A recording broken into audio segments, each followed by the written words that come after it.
ജമ്മു കശ്മീരിൽ പക്ഷേ ഇപ്പോൾ കാര്യങ്ങൾ കുറച്ചുകൂടി മാറി മറിയുകയാണല്ലോ വിഷ്ണു.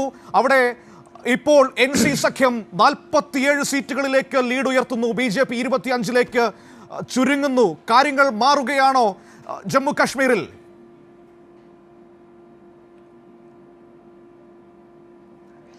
മനു, തീർച്ചയായിട്ടും കാശ്മീരിനെ സംബന്ധിച്ച് ഈ സഖ്യം, ഇന്ത്യ സഖ്യം തന്നെ മുന്നേറുന്നു എന്നതാണ് നമുക്ക് പറയാൻ കഴിയുന്നത്. തുടക്കത്തിലായി ഒരു ഇഞ്ചോടിഞ്ച് മത്സരമായിരുന്നെങ്കിൽ ഇപ്പോൾ കൂടുതൽ ശക്തമായി തന്നെ മുന്നോട്ട് വരുന്നു എന്നതാണ് നമുക്ക് പറയാൻ കഴിയുന്ന ഏറ്റവും പ്രധാനപ്പെട്ട കാര്യം. അത്തരത്തിൽ കാശ്മീരിൽ PDPക്ക് പക്ഷേ വലിയ ഒരു പ്രതാപം കാട്ടാൻ കഴിയുന്നില്ല.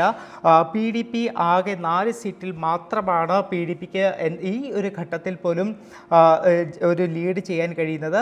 ജമ്മുവിൽ 2ഇടത്ത് ഇത്തരത്തിൽ PDP മുന്നിട്ട് നിൽക്കുന്നുണ്ട്. താഴ്വരയിലും 2ഇടത്ത്, കാശ്മീർ മേഖലയിലും 2ഇടത്ത്.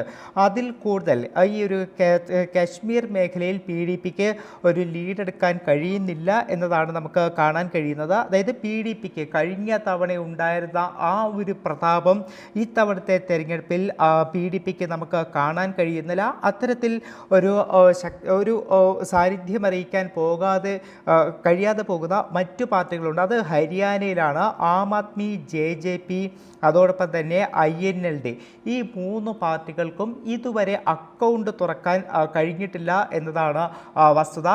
ആ ഒരു സാഹചര്യം നമ്മൾ കൃത്യമായി തന്നെ പറഞ്ഞു പോകണം. കാരണം ഇത്തവണ ശക്തമായിട്ടൊരു പ്രചരണം അരവിന്ദ് കെജ്രിവാളിൻ്റെ അടക്കം നേതൃത്വത്തിൽ ഹരിയാനയിൽ ആം ആദ്മി നടത്തിയിരുന്നു. പക്ഷേ എന്നിട്ട് പോലും ഇതുവരെ ഒരു അക്കൗണ്ട് തുറക്കാൻ ആം ആദ്മിക്ക് കഴിഞ്ഞിട്ടില്ല.